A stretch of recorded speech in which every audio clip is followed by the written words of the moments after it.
Let's dive into breathing during pregnancy. I'm Dr. Nichelle Gerlay, and I'm specialized in prenatal and postnatal movement. So we're going to talk about active breathing and passive breathing. Now, this is going to be different than your everyday breaths that you're taking that are a little bit more shallow. This is going to be intentional, deep breathing, and it's going to have different patterns with passive versus active. So let's start with that passive breath. What I want you to think about is the inside of your rib cage, this 360 expansion. It's almost like an umbrella that goes underneath that rib cage and can open up and then comes back up. So that is our diaphragm. And we want our diaphragm to lower with our inhale because our lungs are filling with air. And on the exhale, it will come up. For passive breathing, we're going to pull in air and we're going to passively let that air out. One thing that I like people to do is to bring their ribs on the outside of their rib cage and think of that expansion of the inhale coming outwards. So we're gonna take a nice deep breath in and then passively let that air out. You can also place your hand on the front and the back and drive that air same way into the front and the back and still thinking about the side. So inhale.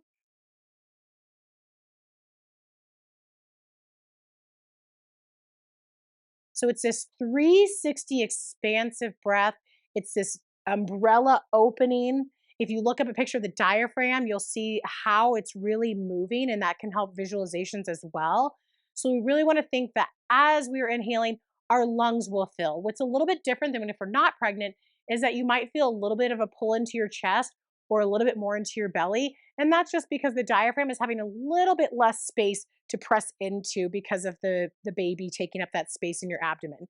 So it's okay if you feel a little bit into your chest. We don't want to be breathing here or just only belly, but it's okay if you feel a little bit more in your belly and your chest than you're used to. So passive breath is that you're going to inhale, passively let that exhale happen.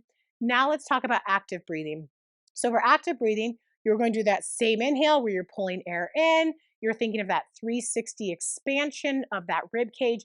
But on the exhale, now what I want you to think about is engaging your pelvic floor and your lower abdominal wall. So I have another video on how to engage your deep core that you can watch to hear how to engage the pelvic floor.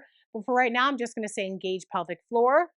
And then I'm going to talk about that lower belly again, which is going to be engagement where you think about your pubic bone coming up towards your belly button. So you're not going to be gripping the abs. You're just doing a slight lift. So a slight lift of the pelvic floor and a slight lift of that lower belly. So let's try that. We're going to do that nice 360 expansive breath. Inhale. And exhale, you're going to lift pelvic floor and that lower belly. Let's do that again. Inhale. Exhale, lift that pelvic floor and that lower belly. I'm going to do the active breath from the side. Go ahead and inhale.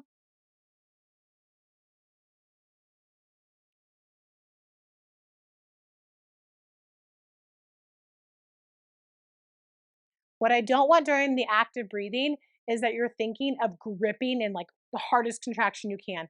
This is just a lift and a lift. So you have passive breathing that's deep, and you have active breathing that is deep. And these can be utilized in different ways. That active breath can be used to connect to your core. You might use that active breathing when you're doing a certain movement, like a deadlift or a squat. The passive breathing could be more of that connection to your body, slowing down, getting out of your fight or flight stress mode. But both are great tools. And again, these are deep breathing tools. These aren't just your everyday breath.